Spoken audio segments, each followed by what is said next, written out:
Do you have any question? Just feel comfortable.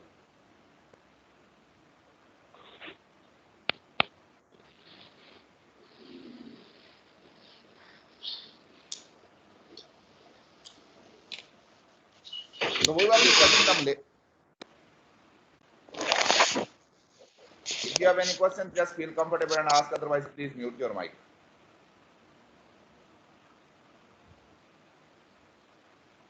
Okay. So in our last lecture, we started our discussion with the malarial disease. In that malarial disease, we discuss about different species of malaria, and then we discuss about the distribution of malaria worldwide as well as in Pakistan. And then where we left in our last lecture was we were discussing the relapse and the recrudescence. So in case of Plasmodium vivax and ovale, this will not going to happen with every individual. Rather, this will going to happen with randomly to 1 in 100 or 1 in thousands. That once the sporozoites they got injected, and we do not know why this is happening on. That once the sporozoites they got injected by the mosquito, these sporozoites once they reaches to the liver and they enter into the hepatocytes. Once they got internalized in a hepatocyte, what will going to happen that these parasites now instead of being converted into a schizont, they will going to convert it into a hypnozoites. And hypnozoites, they are dormant stage in the life cycle of a parasite. So these hypnozoites, they will not going to feed, they will not going to increase in size, they will not going to be active. So they will remain dormant within the hepatocyte. And they can remain dormant for 6 months, they can remain dormant for maybe a year. And at any time,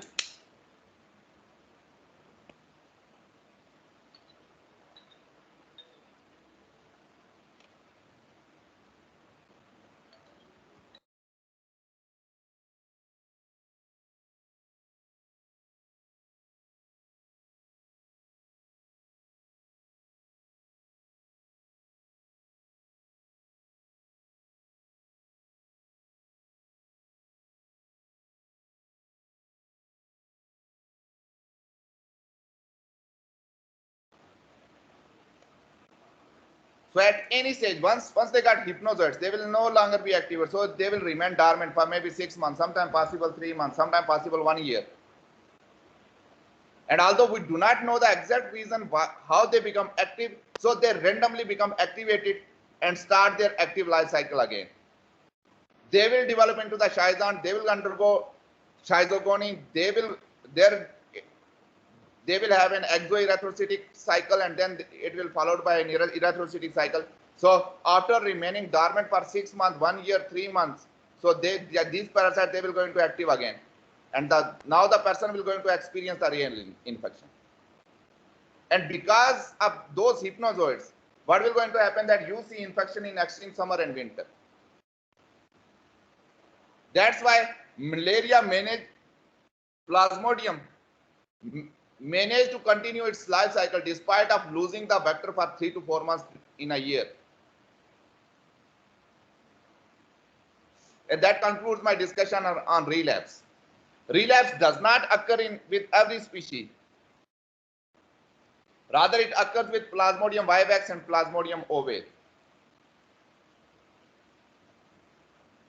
In case of Plasmodium falciparum and Plasmodium malariae, let me switch to a blank slide.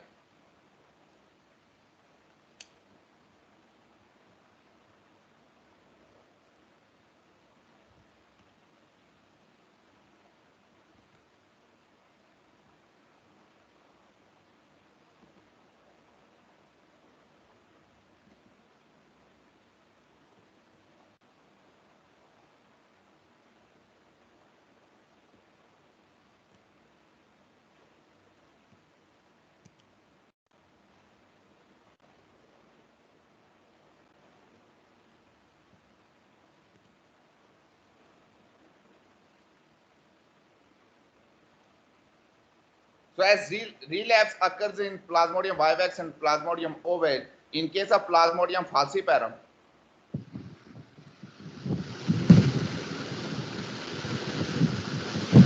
and Plasmodium leri, the other two prominent species.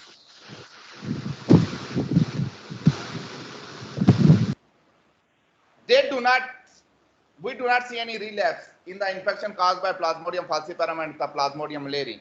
Rather, what we experience is the recrudescence.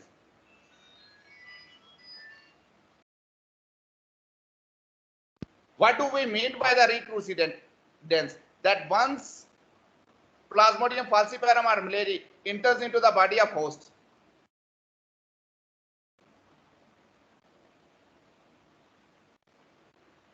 once it enters into the body, so it will going to undergo exoerythrogony in the liver, and then it will have the erythrocytic cycle in the RBCs.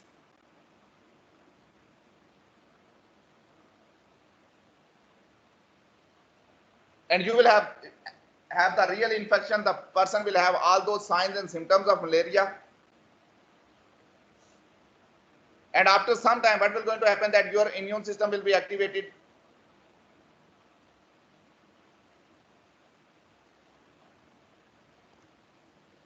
And that immune system will now going to attack the parasite, and the parasite number will going to reduce.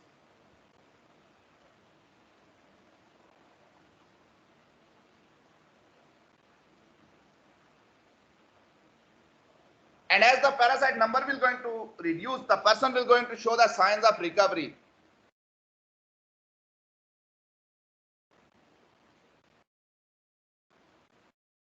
And although the person recovers from all those signs and symptoms of malaria, but still there is a very small population of Plasmodium falciparum and leri persist within the body of host.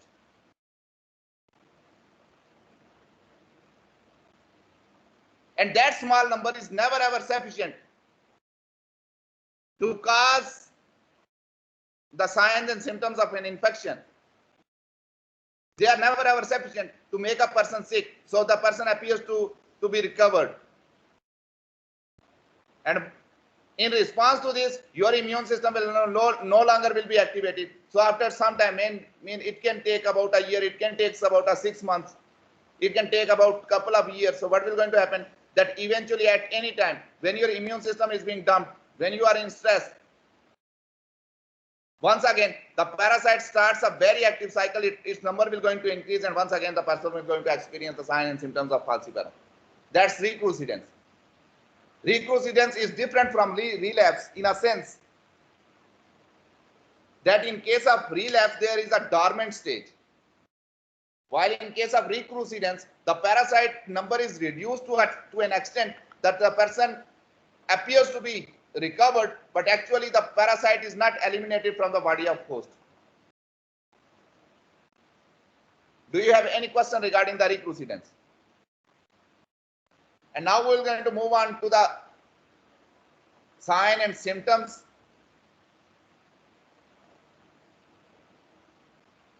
of malarial disease. And malaria is characterized by the headache, malaise, fatigue, nausea, muscle pain, slight diarrhea, but the most prominent feature is always fever. And fever is always periodic fever.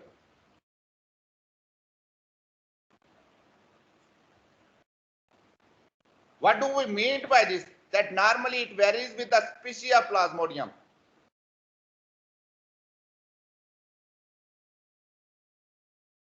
You can have an episode of fever after 48 hours. You can have an episode of fever after 72 hours. So what happens, that when the parasite, when they are in the RBCs, and eventually they will increase in number and they undergo multiple fission, and eventually the RBCs burst, and when the RBCs burst, the parasite, they are outside. At that time your immune system becomes activated and you will see the signs of fever. And eventually these parasites, they will going to capture a new RBC and they got internalized. So once all these RBCs, they got internalized, at that time you will going to see a recovery from the fever and you will no longer have high temperature. And normally it takes about 48 hours for certain species, and with one species it takes about 72 hours to complete the life cycle of, to complete the cycle within RBC. And what will going to happen that after next 72 hours, these parasites, they will going to feed and increase in number, and eventually once again the cell will going to burst either 48 hours or 72 hours. So once again, once the cell will going to burst, you have the parasite outside, and once those parasites outside, you will have the signs of fever. In this way, this fever correlates with the exit of parasite from RBC and the bursting of RBC, and then as it got internalized, so after a few hours you will going to see a recovery from the fever.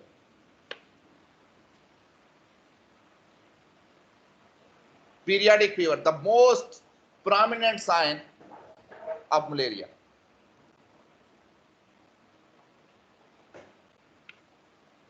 And these are repeated febrile paroxysms after every 48 hours or 72 hours. It varies with species. Tendency of recrudescence or relapse can occur after months to years. Another thing, you need to know that as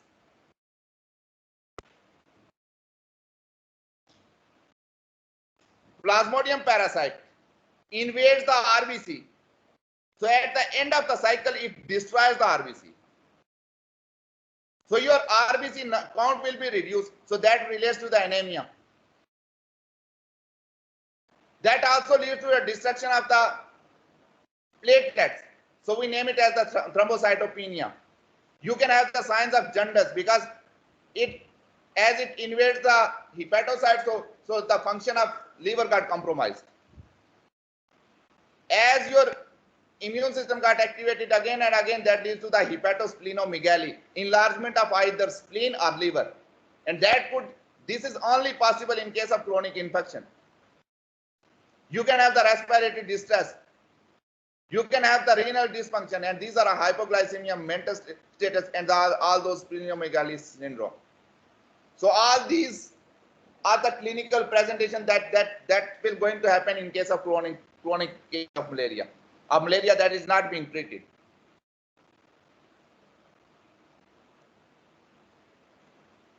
And this is something repetition that, okay, you can have the reinfection. There is no complete immunity against the parasite. That's why you experience malaria again and again, but sometimes we have immunity for a limited period of time. And then we have all these relapse, recrudescence, and all that reoccurrence of the infection. So what are the sources of variation in severity of infection? The severity of the malaria varies with the species and the strain of parasite. And as I already told you, the most dangerous form of malaria is the Plasmodium falciparum.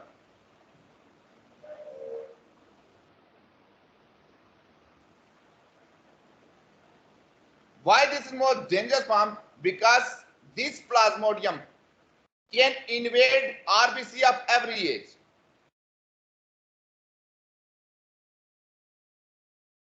In case of Plasmodium vivax,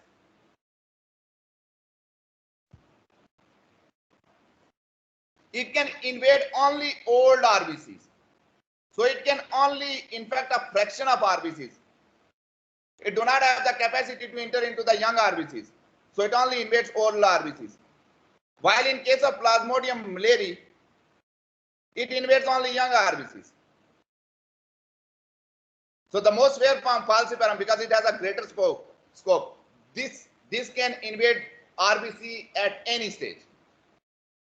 Vivax, most common form, but not very severe. Not very severe because only a fraction of RBC can be infected. Malaria, not a very severe form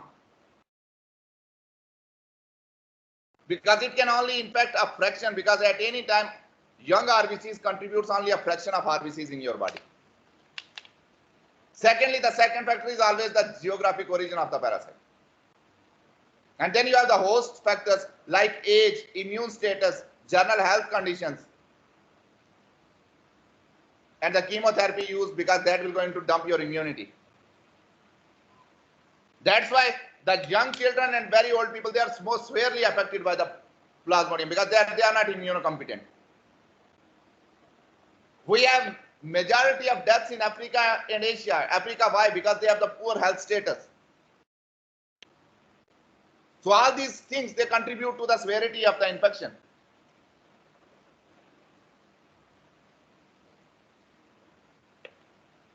As this is a vector-borne disease, so the transmission mean stay away from the vector. Female Anopheles, mosquito. It got transmitted through vector. Secondly, during transfusion of blood, if the donor of blood is infected with malaria, and that person is having a stage where the parasite is within the RBCs, in that case, during a blood transplant, if the blood is not being screened for malarial disease, in that case, it can go from a donor to a recipient. People, they have reported that the malarial disease can be a transplacental, so it can goes from mother to the fetus or embryo. Secondly, if the needle is infected, for example, when you use the needles and a person is infected and the same needle is being used again, so there is always a possibility. And then malarial disease can be transmitted through organ donation or transplant, but that's very, very difficult. So it's all about 90%, 99% of the infections, they are being transmitted by the vector. So controlling the vector, you can manage to control the malarial disease. And let me switch to another PowerPoint, and then we're going to continue with this lecture. You have a break for 2 minutes. If you have any question, you can ask. Otherwise, I will going to continue with this lecture.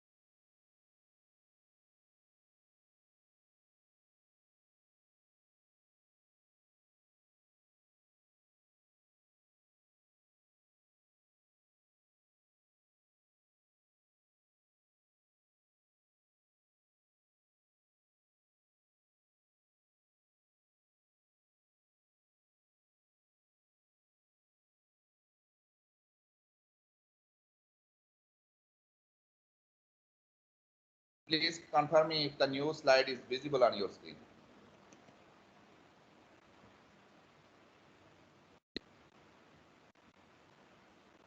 Is it visible? Yes, sir. Thank you.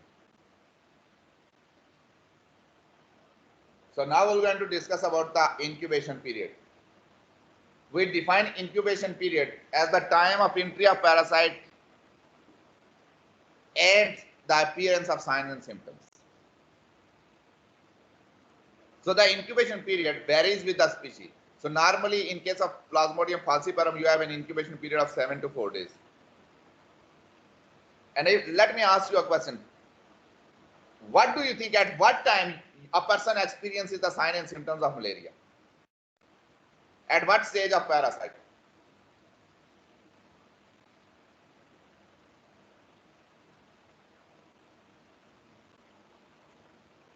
Just feel comfortable and respond me.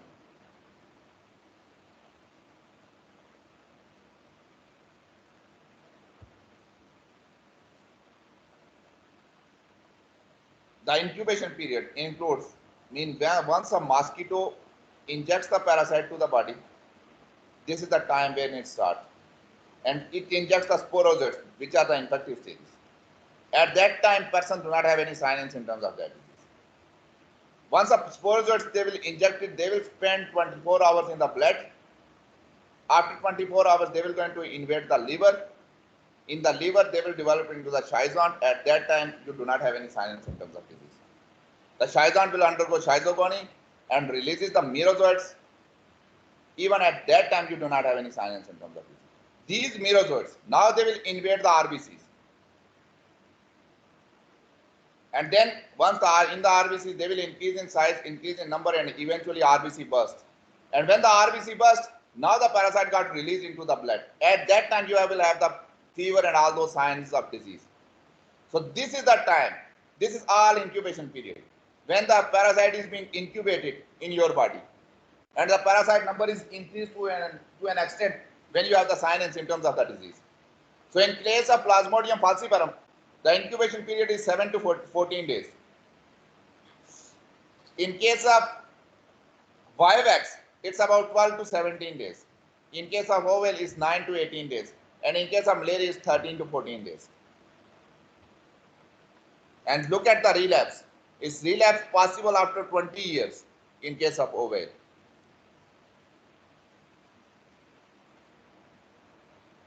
Another term you will going to see when it comes to the medical practitioners.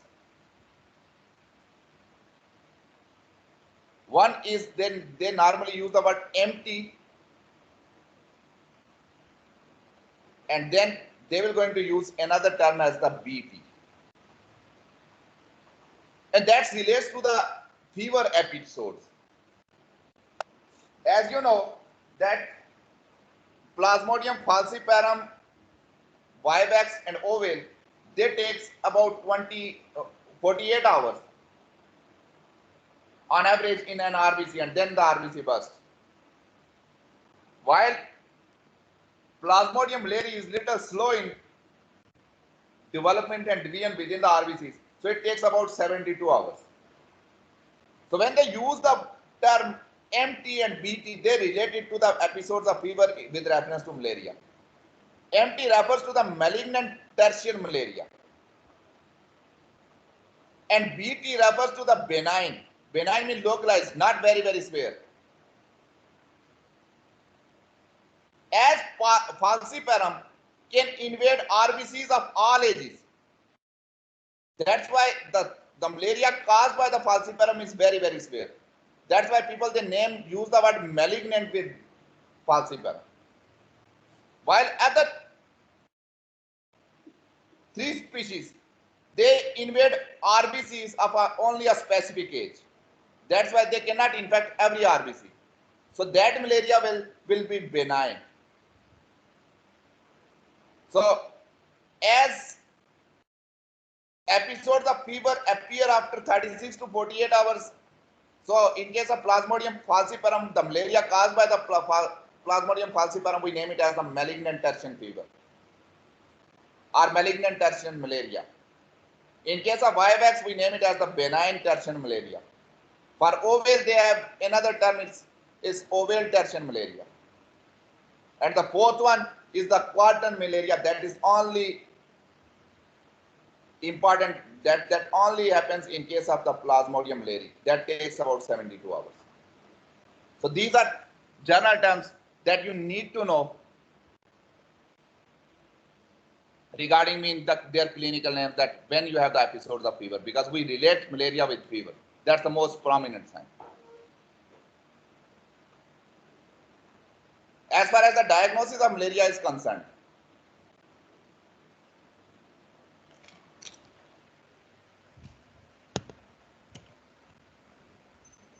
so the diagnosis of malaria depends on, first is the medical history.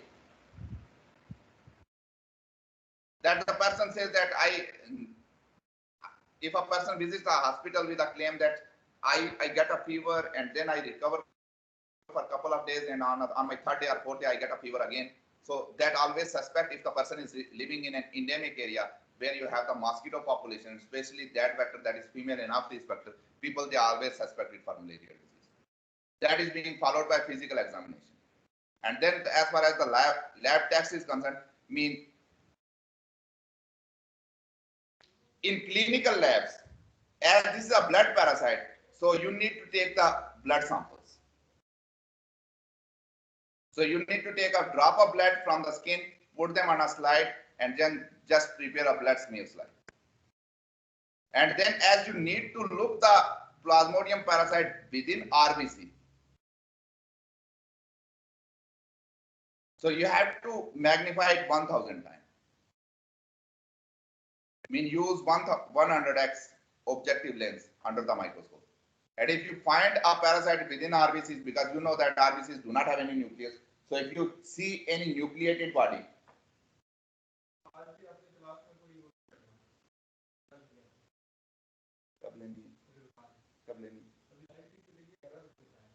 okay, I will take only 10 minutes more.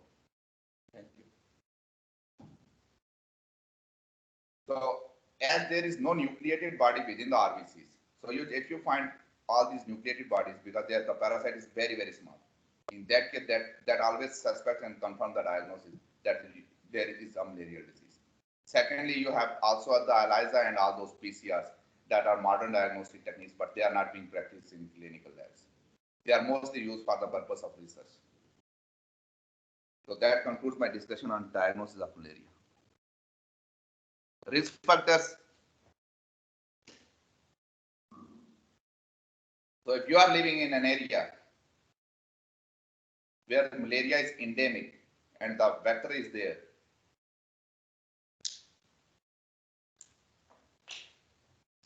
in that case, you are exposed to the risk of malaria. Secondly, travelers, and then if you do not take any medicine, and staying outdoors, especially in rural areas, because that exposes you to more and more mosquitoes. And then, especially the more susceptible cases, where you have the majority of the deaths are the pregnant women, children under 5-year age, and all those immunocompromised people. The malaria becomes a serious threat for them, and that could lead to the death of those people. As far as the immunities against the malaria is concerned, you do not have a complete immunity or lifelong immunity against malaria. There is no concept of lifelong immunity, but there are certain factors that influence it. First is the genetics, age, health status, pregnancy status, intensity of transmission in the region, length of exposure. More exposure, you will be more and more immunized. And then if you are living in an endemic area, you got infected and you develop an immune system that will persist, and at the same time, if you got infected again and again and again, so if the exposure is being maintained, normally the endemic population is immunized to the malaria.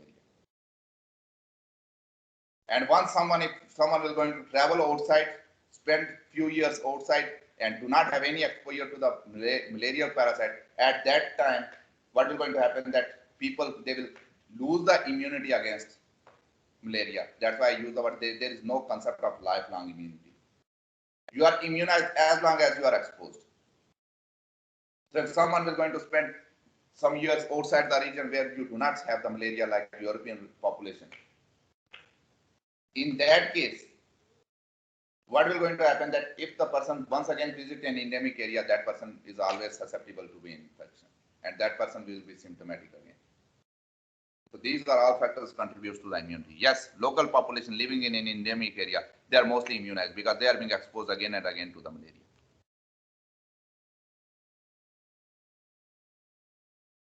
And although that's not very much relevant for this, but there are certain things that you need to know. For example, there is a genetic disorder, and that will drag me to a very long discussion that sometimes even a genetic disability will lead you to protection in another way. That's why all those people with all those genetic disorders, they maintain to survive in the population because they are being favored in one way or another.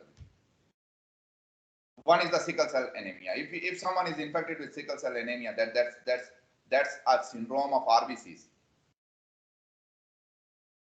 That person is protected from malaria. The malarial parasite will fail to cause the infection in those people. Same is also true with reference to thalassemia. And I do remember there is an African population that is absolutely do not have any malaria caused by the virus, Plasmodium vivax.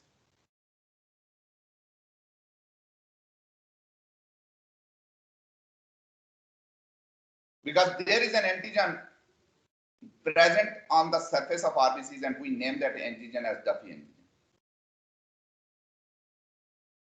And in that population that do not have that antigen and that is required for the entry of parasite. So as that, yes, as that population do not have that antigen, so ultimately what will going to happen that that person do not have that is the absence of the Duffy port antigen that is required for the entry of Plasmodium vivax. And there is an African population that is absolutely do not have that Duffy antigen. So they never ever encountered a malaria that is caused by the Plasmodium virus. So they do not have a protein on their surface of their RBCs, and due to absence of that protein, it's a surface protein because vivax needs that protein to get internalized. Identifies that protein on the surface of RBCs. So in that population, you do not see any malaria caused by the Plasmodium virus.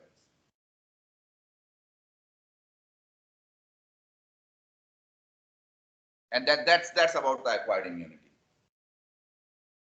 Normally, whatever the immunity that is being transferred from mother to child, it takes about only 3 to 6 months protection. And then, as maybe you have experienced, because you are living in an endemic population, that children, they are more susceptible to the malaria.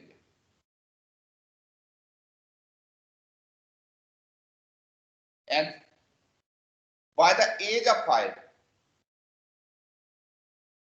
once they reach to the age of 5, now the frequency and the severity of malaria will no longer be a problem. As the age increases, you have fewer because as with many exposure, what has happened that the immunity got developed. So that's a story that as long as the local population will remain exposed to in an area, it will be immunized. But if you leave it, you do not have develop a lifelong immunity that like you vaccinate for once and then there is no commercially available vaccine against malaria. That's another thing. But there is no lifelong immunity even if you got infected once because you need repeated exposure to get.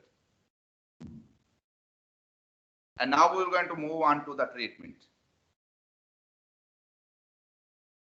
As far as our options against the malaria are concerned,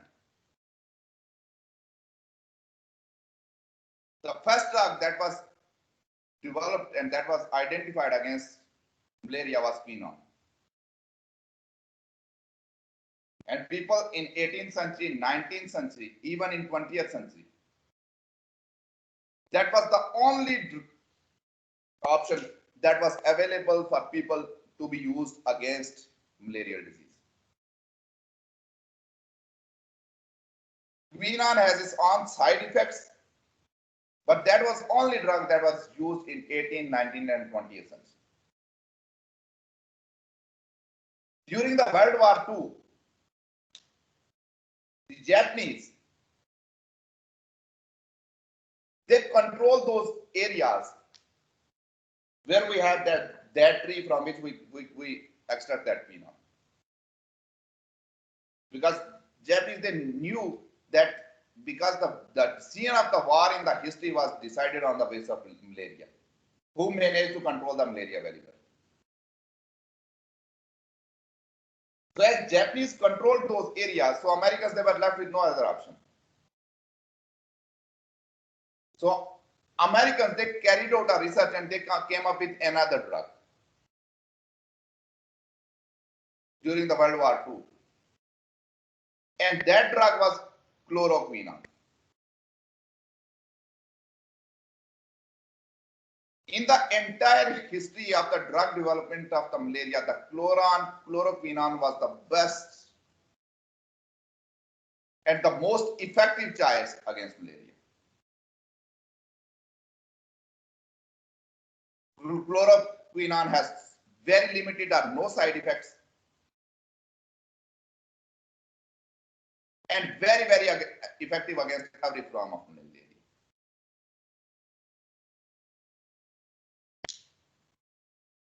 So it became a drug of choice to treat malaria. But in 1960s, the Americans, they invaded Vietnam. And once again, it's in the country in East Asia, we name them as the ASEAN countries. So once the Americans, they invaded the Vietnam in Asia. So Vietnam is a region that is endemic for malaria. So during their adventure during the time of war of Vietnam, the Americans, they used exclusively chloroquine for their soldiers. And they misused this drug. And that was the biggest, I mean, that was very, very much unfortunate. Because that drug was very, very effective. So due to underuse and overuse of that drug, eventually, during that time, now there are certain strains of Plasmodium species which are resistant to this drug. And a drug that was initially effective against every form of malaria was no longer effective against every form, although we are still using the chloroquine. But there are certain times we see the resistance against the malaria. And that's written here. And where we see the resistance against the chloroquine, in that case, people, they were relied once again quinine or quinine. And in 1990s, although there is not written here, the Chinese did came up with a herbal medicine. And that is the artemisinin. So Chinese, they also developed a drug against malaria. So the prominent choices that we have even today is the quinine, chloroquine, and the artemisinin. That concludes my discussion on, and as far as the prevent, use the nets and all those, prevent yourself from mosquitoes. Use mosquito repellents, use mosquito nets and all that stuff.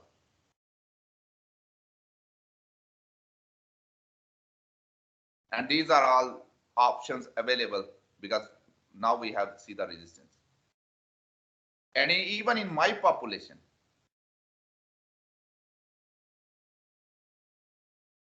there are previous reports, and if you will going to just Google it, I do not have a map in my population.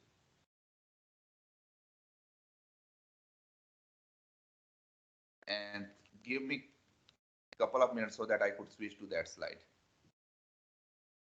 Maybe I need to look at in another PPT. So I'm just give me 3-4 minutes and then I will come back with the news.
Can you hear me? Please confirm me that the PowerPoint presentation is visible.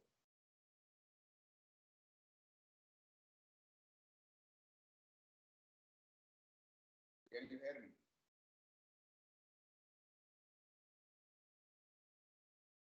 Ji sir जी नजर आ रहा है.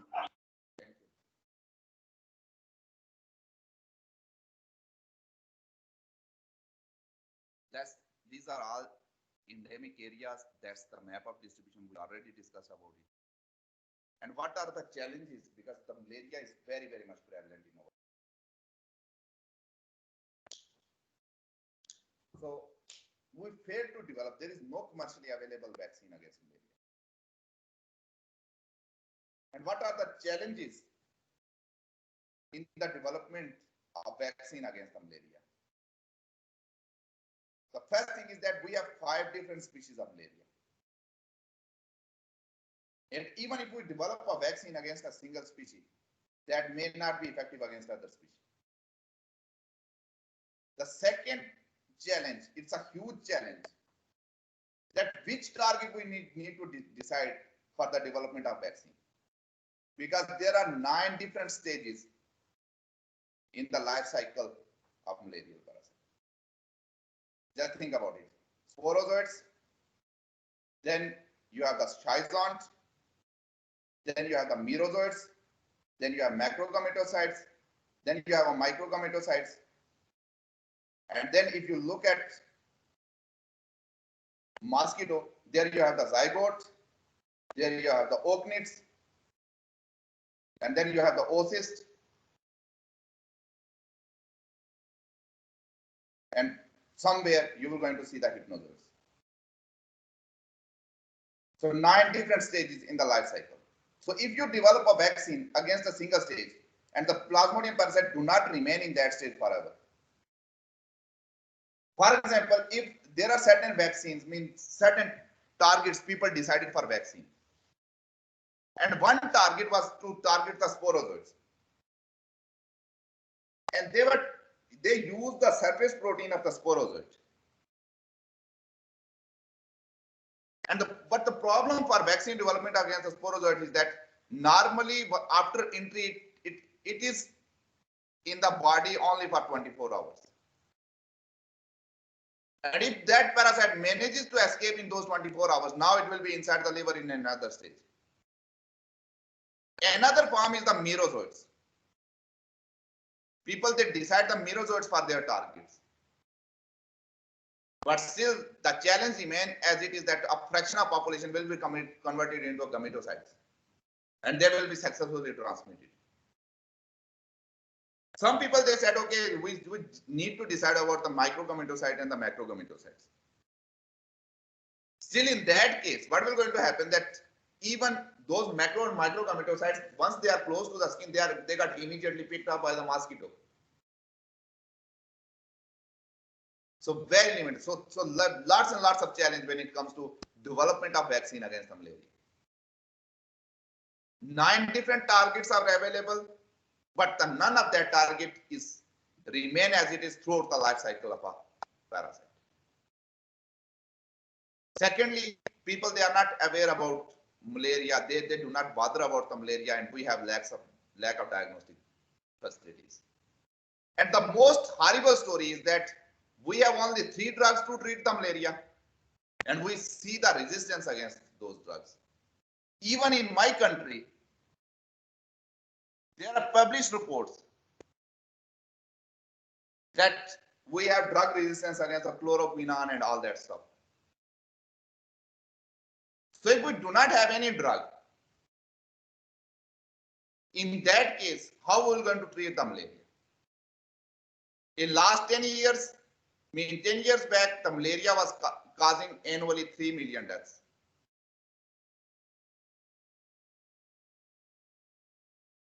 Now we managed to reduce it to less than 1 million. But that situation will not going to last for a very long period of time because we have more and more resistance now. And we do not have many drug options to treat the malaria. So as our options with reference to drugs will going to decrease and we do not have any vaccine, what will going to happen? That number will once again going to increase. Because with people who are experiencing drug resistance, so what will going to happen? That those drugs, they will no longer be effective, and if those drugs they will be no longer will be effective, you will have more and more deaths due to malaria.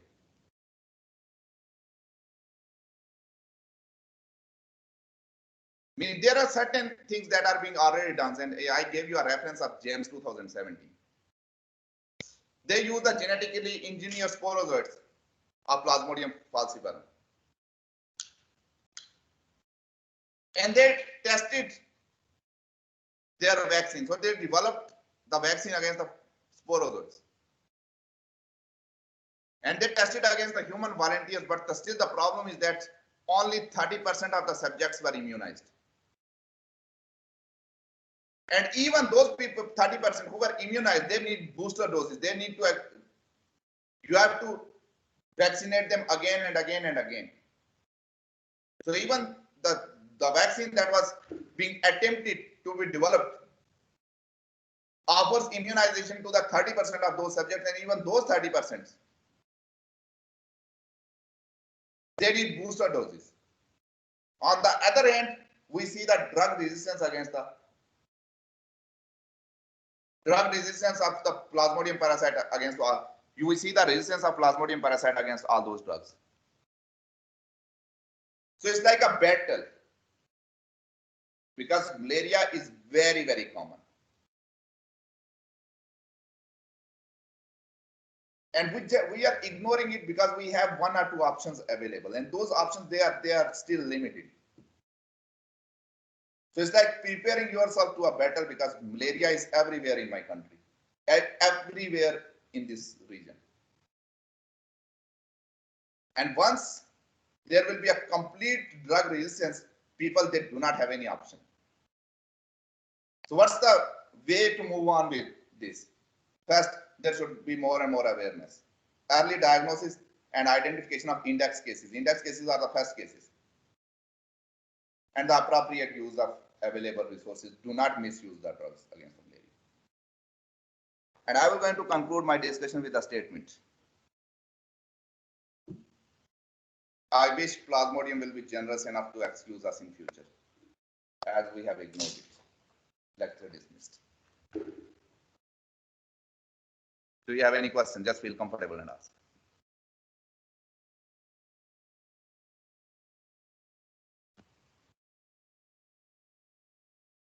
Now I am going to end the meeting.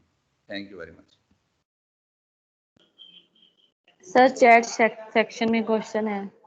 Okay, let me check that question.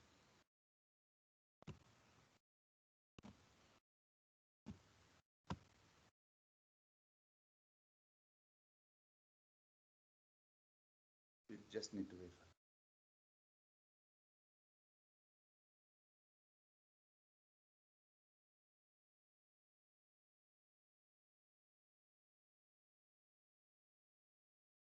Sir, अगर long exposure से people immunise हो जाते हैं तो malaria से, तो पाकिस्तान में अभी तक मलेरिया क्यों एग्जिस्ट कर रहा है? Due to other factors. The answer to the, can you see the PowerPoint presentation on your screen? Is it visible to you?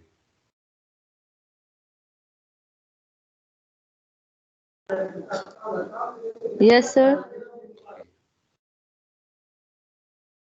The